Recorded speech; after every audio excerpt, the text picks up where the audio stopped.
Alright, so hello and welcome to a D&D Magic guide. This is going to be a very basic overview of how magic works in D&D. Yes, I'm a Horror 4 YouTuber, but I'm a D&D YouTuber now too, because I play D&D actually more than I actually play Hoi, surprisingly.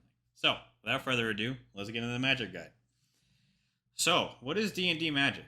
Alright, D&D Magic is a type of magic that anyone, basically, trains enough, you can be able to use it, or if you're born with a power, you can use it, okay?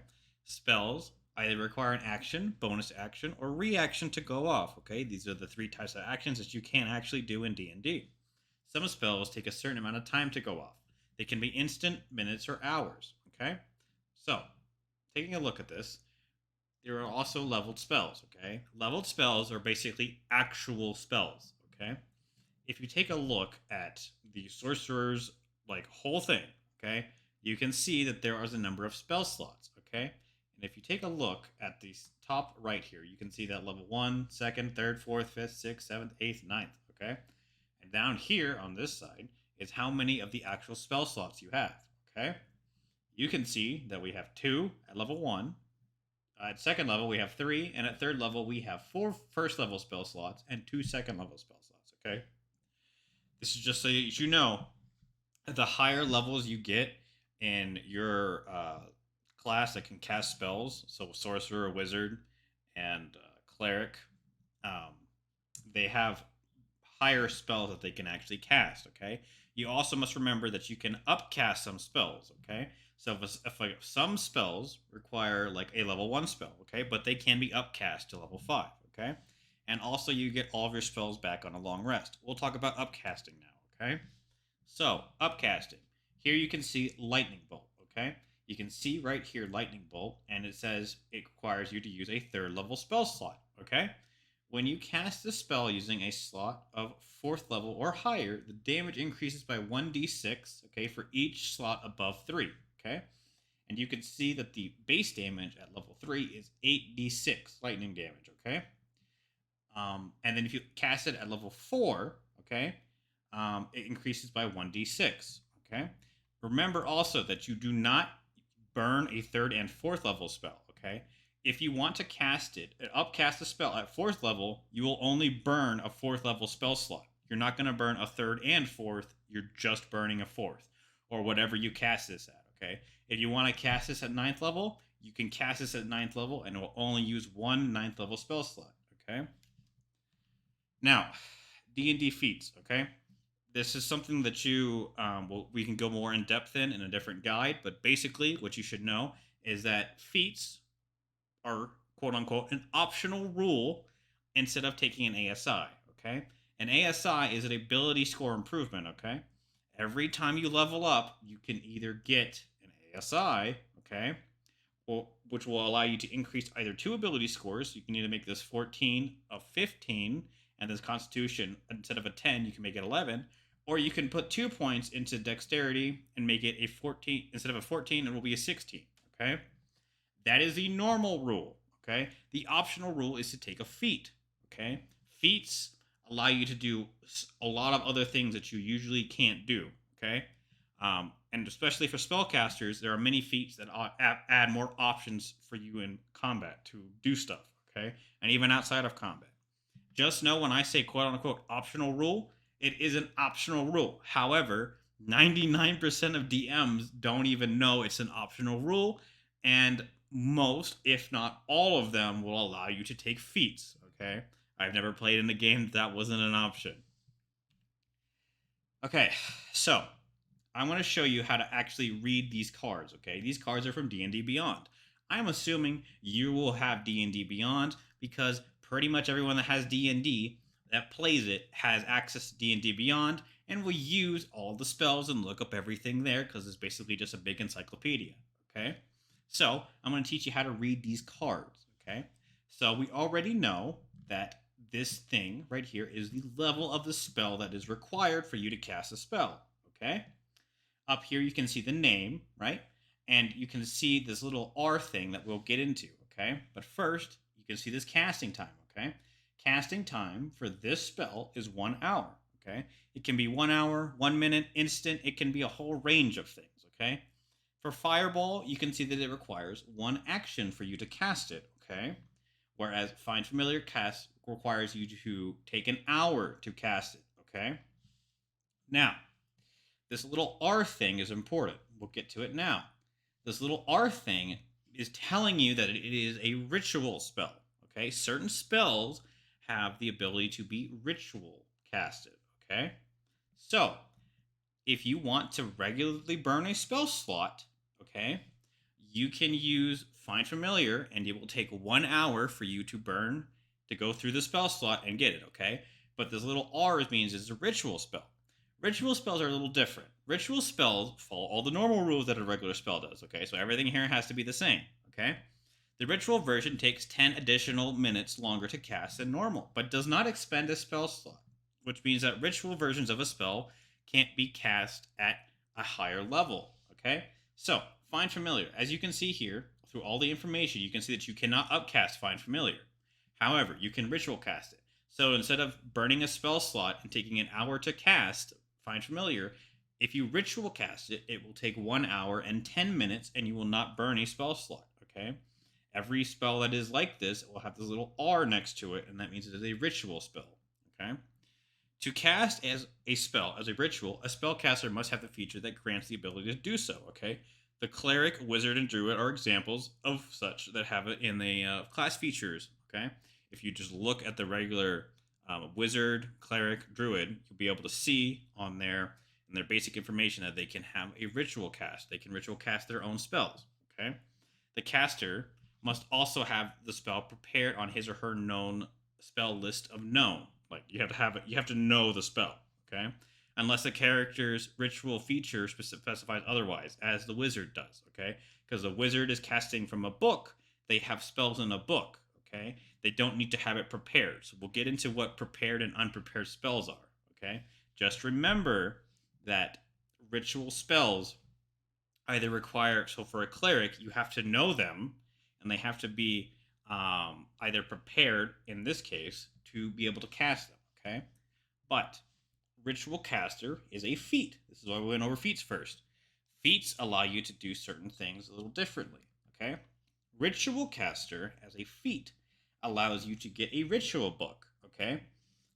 This allows you to basically choose 2 first-level spells of your choice from pretty much any class, okay? And you will use that class to determine the spellcasting modifier, which we'll get into later, and maybe in a different video altogether on how you're combining these issues, okay? But just remember that if you want to take Find Familiar, you take Ritual Caster, Wizard, or whatever the Find Familiar requires of you, and you'll be able to put it in your spell book, okay? Anybody can take the Ritual Caster feat as long as they have an Intelligence or Wisdom of 13 or higher, okay? This also allows anybody to basically cast Find Familiar as a ritual, which is one of the best spells in the game, okay? You should also know that your ritual book, you can copy spells into, okay? Copying spells takes 2 hours per spell and costs 50 gold, okay? Basically, it's just basically you writing stuff in your little book so that you can remember how to cast it, okay? So, known spells versus prepared spells, okay? Known spells are the spells that are in your wizard book / ritual book but are not prepared, okay? So, the best way I can describe this is, hey, I'm going into a test day. What do I remember off the top of my head so that I can pass this test, okay? That's what a prepared known spell is to you, or prepared spell is to you, okay? A prepared spell is something you're ready to cast, okay? So, for example, you walk in a test day. What the hell do you know on test day is what a prepared spell is. A known spell is the stuff that you had in your backpack that was in a book, okay? Technically, you're supposed to quote unquote know the spell, right? Because it was in your backpack and you wrote it down. So you know how to do it from there. If you have the little book in front of you, you can figure out how to do the problem, okay? But if you don't have that book, you're like, I don't know how to do like trigonometry without that, okay? That's a prepared spell. So, and as we continue going down here, you can see that we're now onto range / area on these cards, okay? Range / area is how far the spell can be cast from your current position, okay? That's what this first number means, okay? Because they're divided into 2 numbers. The first number means how far away from your current position can you cast a spell. 150 feet for Fireball, okay? The second number is the area the spell will affect, EX, in a sphere of 20 feet. So you can cast a spell 150 feet away from you, and at that point, it will then go off, and then it will create a 20-foot sphere around that point. Okay? So, in theory, you cast it at 150, and the spell will affect everything in a 20-foot radius there. Okay? That's how that works, and that's what those two numbers mean. Okay? And this is also getting into area of effect. This little sphere, this little line, this little cube, and then there's nothing for power word kill. Okay? There are different area of effects per spell. Okay? Cone, cube, cylinder, line, and then not any. Okay? These are the area of effects, and as described on the cards, it will tell you. Fireball has a sphere of 20 feet. Everything within 20 feet will be affected. Okay? Lightning bolt is a line. Okay? Anything in a 100-foot line, okay, from a direction that you point, okay, must make a dexterity saving throw. Okay? Cloud of daggers. Anything in a 5-foot cube, okay, from where it is actually casted, okay, 5-foot cube from there is affected. Power word kill doesn't have that, okay? There's nothing there, and it says that you just say the word, okay? And anything that you target, quote unquote, will be affected by it, okay? So in this case, you target another creature, you cast a spell, the thing will happen or it won't happen, okay? But we'll get into how that actually works in a minute, okay? As we continue, the next thing right here is components, okay?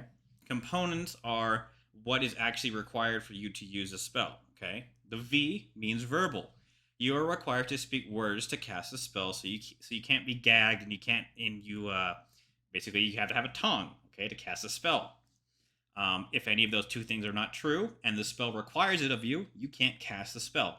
Somatic components, basically, of a spell with the S means that you have to use gestures to cast a spell. So you like wave your hands in the air, and then you'll be able to cast a spell or have a that's how that works, okay? And you can't have a weapon on you and a shield base, okay? There's a little asterisk here for Warcaster. We'll get into that after this, okay? But just so you know, you can't have anything messing with your hands. They have to be completely free for somatic components if you do not have the Warcaster feat. Material. Material, the M, means casting some spells require particular objects specified in parentheses in a component like pouch or entry, okay? A character can use a component pouch or a spellcasting focus, found in Chapter 5 of Equipment, okay? Basically, it's a little pouch with a whole bunch of stuff in it, okay? In place, they can specify for a spell, but the cost is indicated, okay, for a component. That's what this little asterisk means, okay? Usually an asterisk means that you have to pay actual money or some other type of actual resource, okay? I will tell you from personal experience of playing D&D for 2 years, nobody cares if you have a components pouch. Okay, most DMs forget, and it's not needed.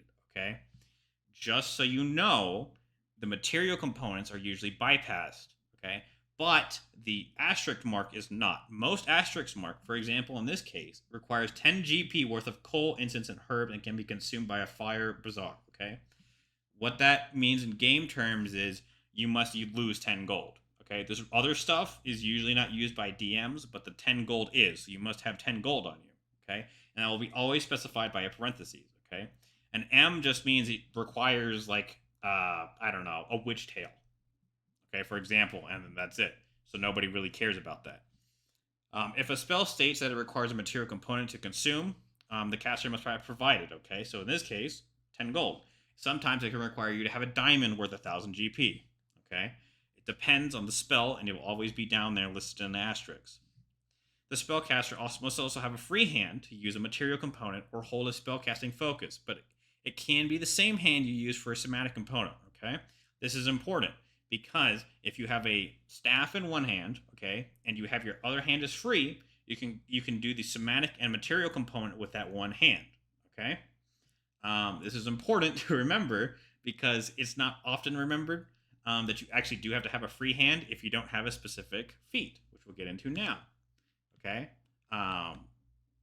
we'll go to Warcaster as I explain it to you, okay? So Warcaster allows you to basically wield weapons and shields and cast spells, okay? You have practiced the techniques, blah, blah, blah. Basically, you can perform the somatic components of spells even when you have a weapon or shield in one or both hands, okay? This is usually bypassing material components for DMs. Okay, but DMs are not going to really ask you if you have the if it requires a material components because they have other things to do. Okay, just so you remember that this is technically only doing the semantic components, and you still need to be able to like pinch out something. But most of the time, it doesn't matter. As long as you have Warcaster, you're good to go. You can have a shield and a sword in one hand or both hands. Okay, one hand has a shield, one hand has a sword. Okay. Additionally, um, Warcaster allows you to have advantage on Constitution saving throws to maintain your concentration. Okay, we'll get into that in a minute. So let's go back up. Okay, so as I have just explained, that there is a feat that Warcaster allows you to basically do semantic components, and for all intents and purposes, material components by themselves. Okay, so let's go into duration. Duration is how long does the spell last. Okay, right here, Fireball instant. Cloud of Daggers takes 1 minute. Okay, and Aura of Light takes 10 minutes. Now you may ask what this little C is, and this is why we went back. Okay, the little C means it's concentration. Concentration is your ability to concentrate on your spell that you are casting. Okay, you can only concentrate on one spell at a time. This is important to remember. If multiple spells like these require you to do multiple concentrations, you can only do one at a time. Okay. If you ever cast another spell that requires a concentration, you drop your one that you previously had automatically. Okay, to cast a new spell. If you take damage while concentrating on a spell, you must roll a concentration check. A concentration check is always a Constitution saving throw. Okay. The standard DC or difficulty class is a 10 Constitution saving throw. So if you roll your D20 and you roll a 9, but you have a +1 to your Constitution, that means it turns into a 10, and you will be able to save, okay, your concentration on a spell, okay? Or half the damage you take from an attack, whichever is higher, okay? So, for example, if you take 40 damage in one attack, you must succeed on a DC 20 Constitution saving throw to maintain your spell to concentration on a spell, okay? Otherwise, you lose concentration and your spell ends, okay?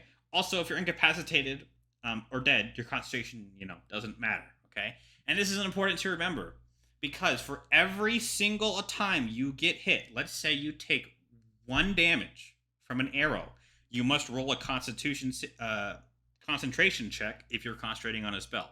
So you can make 5 or 6 concentration checks in one round of combat if 6 goblins shoot 1 arrow at you and they all hit. Okay? This is why we went back, and now we're back to Warcaster. Warcaster also allows you to have advantage on your Constitution saving throws that you make to maintain your concentration on a spell when you take damage. Okay? Advantage means you roll twice. Okay? And you take the one that is higher. You can see why that is very good. Okay? Warcaster also allows you to make opportunity attacks with a spell. Now remember, when you are doing this, ranged attacks in close combat, okay, are always at disadvantage if they're within 5 feet of you, and opportunity attacks are 5 feet away from you, okay? So, they're at disadvantage, okay? Now, this is only a disadvantage if you make a ranged spell attack, okay, or a ranged attack, as it specifies, okay? While if a spell requires a saving throw, they are unaffected, okay? There are some spells that require you to for the enemy to make a saving throw instead of a ranged attack, which we'll get into in a minute. But saving throw, you don't have disadvantage. You're not going to give them You're not going to give yourself. They're not going to get advantage on their saving throw. They just have to make it. Okay. Also, another thing, casting an armor. You must be proficient in the armor you are wearing to cast a spell. Otherwise, you can't. That's more of an in-depth game feature. But just remember, if you're wearing armor that you're not proficient in, a whole bunch of stuff is bad, and you also can't cast spells, okay? So let's get into schools of magic, okay, before we get into how we actually do, big spell things, okay? So, the school, as you can see next to duration, is the school, okay? Schools of magic, okay? There are different types of schools of magic. There's abjuration, okay? It gives protective spells, aggressive spells, negates harmful effects, stuff like that. Conjuration spells, transportation from one number to another, summons, that thing, okay? Divination lets you, reveal things that are hidden, okay? Enchantment is for influencing people, obviously.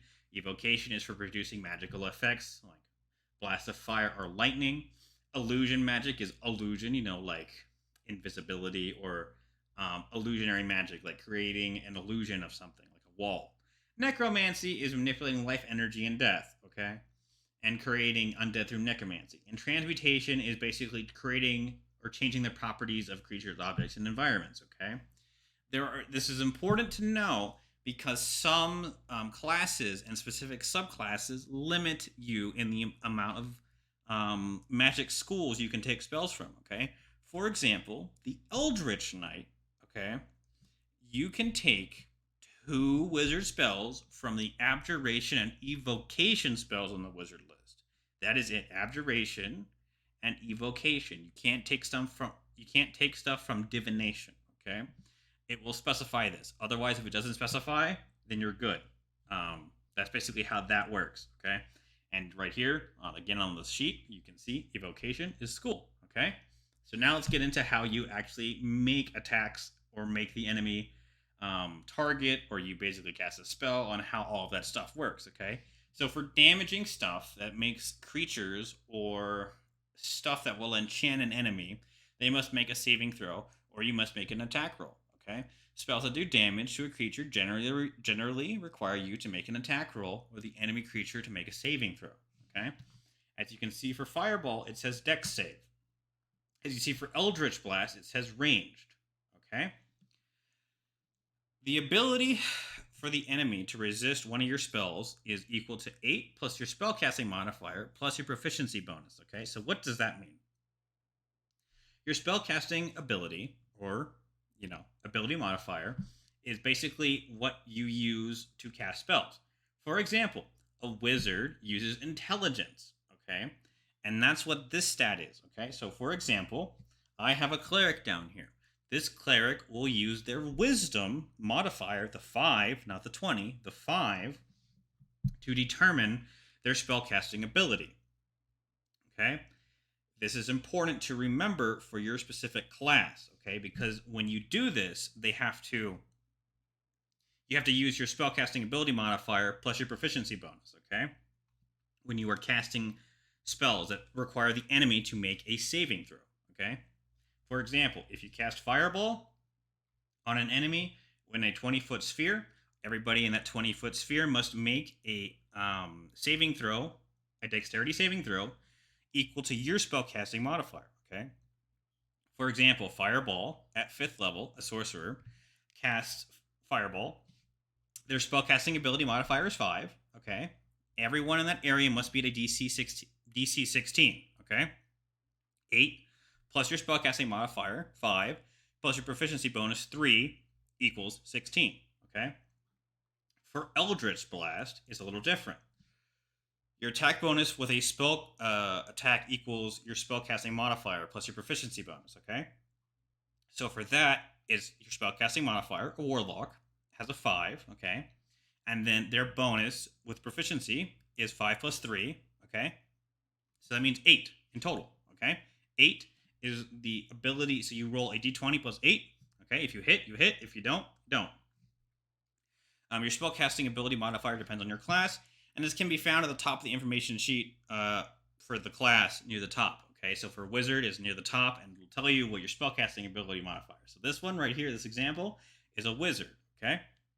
Okay, so combining magical effects, okay?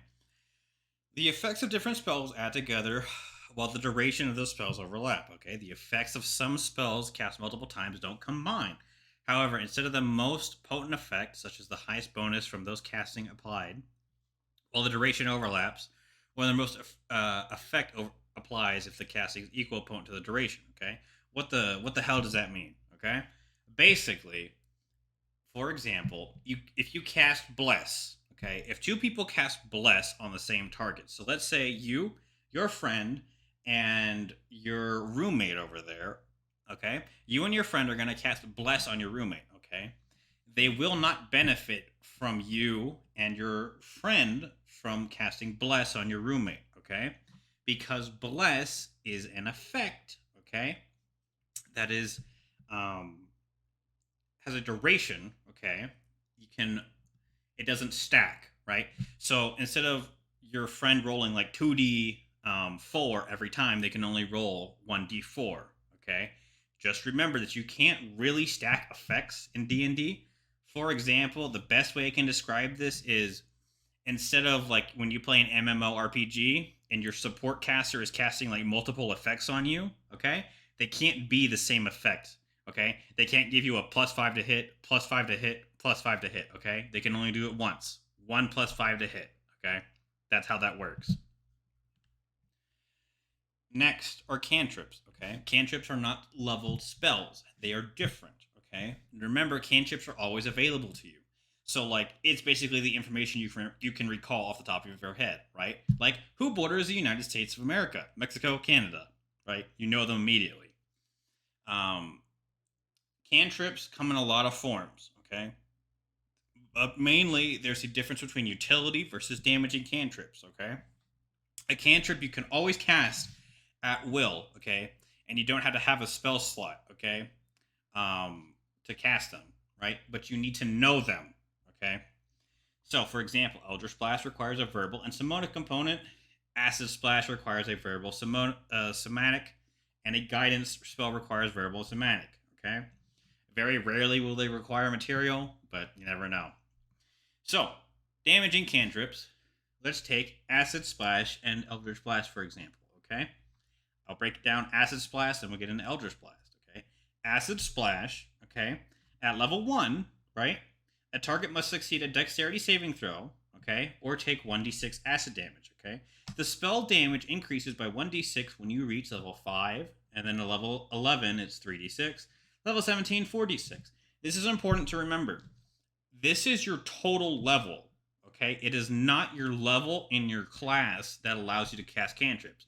For example, if you know Acid Splash and you took one level of, I don't know, Wizard, for example, okay? You have Wizard, you took Acid Splash as a cantrip. You have one level in Wizard, but you have 16 levels in Fighter. You will cast a cantrip at 17th level, so it'll be 4d6, okay? This is important to remember. It's your total level when you're casting cantrips, okay? It doesn't have to be only your spell casting modifier or spell. Like, let's say it's a wizard, okay? Wizard, sorcerer, warlock. It's not their level only. It's your total level in which you cast cantrips, okay? For example, Eldritch Blast, you make a ranged spell attack against the target. On a hit, the target takes 1d10 force damage, okay? The spell creates more than one beam when you reach higher levels, okay? At level 5, it's 2 beams. Level 3, 11 beams. Level 4, at level 17, it's 4 beams, okay? You can direct each beam at the same target or different ones. Make a separate attack roll for each beam, okay? So, technically what that means is you must roll every time for a different beam, okay? So if you target 4 different creatures, you have to make 4 different attack rolls, okay, with your ranged spell attack. Well, that's more getting into more nuanced stuff than we need to here, because this is just a basic overview, okay? But just remember that your cantrips level up with you, okay? And guidance is a utility cantrip, and you can see once before the spell ends, it requires you to make concentration. You touch one willing creature, okay? That can roll a d4 and add the number to one ability check of its choice. It can roll the dice before or after making the ability check, okay? Then the spell ends, okay? So that's just an example of utility, okay? What are some of the best utility cantrips, okay? As I've alluded to, guidance. Guidance allows you to make an ability check, okay? If you touch a creature, so example, let's give you an example. Let's say your friend is going to attempt to climb a wall, okay? You can touch him and give him guidance. When he makes the athletics check or the acrobatics, whatever, let's say athletics, he's going to make an athletics check, okay? He's going to roll his athletics, and because you've casted guidance on him, he's going to roll a 1d4 on top of whatever he rolled for athletics. He's going to roll a separate 1d4 and add them together, okay? You can see why this is very important, because guidance can basically be used at will outside of combat, okay? You can basically use it on every skill outside of combat. So it's a very, very nice skill to have. And prestidigitation, if I can say it correctly, is limited by your mind, okay? As you can see here, you can chill, clean, light, make a harmless sensory, sparks of a shower of sparks, puff of wind, faint musical notes, or an odd odor, okay? is really limited by your imagination, what you can do with the spell, and it's very good because of that. Okay. And the last thing I want to get into in this magic guide is basically multi-classing into a spellcaster. Okay, this is a very, very basic rundown on this. Okay, because this is a whole different video I could make on this topic because it gets very intense very quickly. But for simplifying, what if I want to play a fighter 5 and I want to have a wizard, second level, okay? You have to meet the prerequisites for wizard, which is basically you have to have 13 intelligence to take the class in wizard, okay? So let's say you do that. Okay? Let's say you do that. How do you actually cast spells then? Because you're 5th level fighter and you're 2nd level wizard, okay? What you're going to do, okay, is basically look at the wizard's spell slots, okay, in their class thing. They have their sheet, okay. You can very easily click on their class thing and look at their spell slots, okay, and you can see that you have 2 levels of wizard, okay. That means you can cast 3rd level spell slots, okay, and those level spell slots, or it's only 3, okay, is not going to be 7 because you're not combining these levels. They're totally separate, okay. And your spell slots for determining your level, okay, because this is basically your level, spellcasting level, is basically 1 equals 1, okay? So, Bard, Cleric, Druid, Sorcerer, Wizard classes, okay? They let you have a 1-to-1, okay? Paladin and Ranger are half your level, so they're a half caster, which means a half, okay? So you have to take 2 levels in Paladin to get 1 level, okay, in spellcasting, which means you get 2 spell slots at level 2 Paladin, okay, because they're a half caster. And then you use this total, and you consult this table, basically, okay?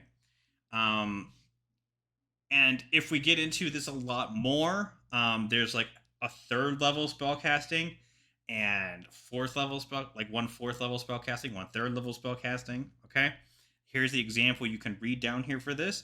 If you want me to make a more in-depth video on that, I can. It's a bit more complicated than we're supposed to get into here. I hope this video helped you explain the magic guide. If you have, or magic in D&D, if you have any questions, I have a link in the description. I'll pull you up to my Discord, D&D channel there. Go in there and ask for help from me or whoever else is in there, okay? We will help you. If you like this type of content, like, subscribe or whatever, and leave me some ideas on what you would want to see more for D&D guides. I'm always happy to make them, and I'll catch you guys around.